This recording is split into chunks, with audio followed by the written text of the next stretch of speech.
এসে জয়েন করা। আমরা যারা ডকিয়ার্ড মালিক আছি তাদের পক্ষ থেকে আমি এসে উপস্থিত হয়েছি আল্লাহর রহমতে।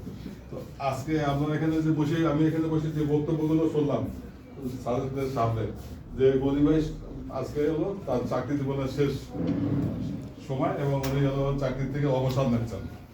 তা আমি একটা জিনিস উপলব্ধি করলাম যে এই পর্যন্ত যতগুলো বক্তব্য শুনলাম প্রত্যেকের মুখে তার প্রশংসা, তার দোষ নাই। আমাদের এই যে চাকরি জীবন থেকে আমরা অবসর নিচ্ছি, একদিন আমাদেরকে এই কর্মজীবন থেকেও অবসর দিয়ে আল্লাহর কাছে যাইতে হবে। সেখানে কিন্তু এরকম একটা অনুষ্ঠান হবে, সেখানে এই ধরনের একটা অনুষ্ঠান হবে, সেখানে হলো ফেরেশতারা আমাদের আমলনামা দিয়ে দাঁড়াবে।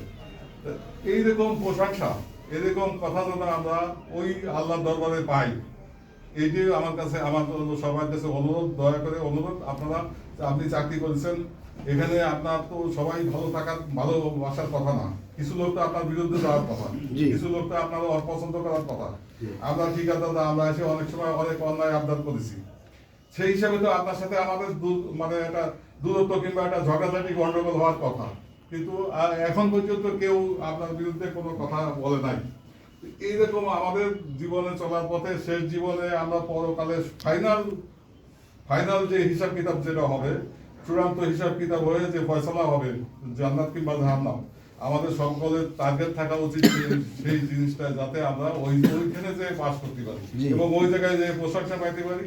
এবং আজকে যেরকম আপনি মানে সবাই কাছে প্রশংসিত হয়েছেন, ওই শেষ বিচারের দিনে আল্লাহ তাআলা বলছেন যে কারো কারো মুখ ধুলোয় ধূসরিত হয়ে যাবে, কালো হয়ে যাবে, আর কারো কাছে মুখ উজ্জ্বল হবে।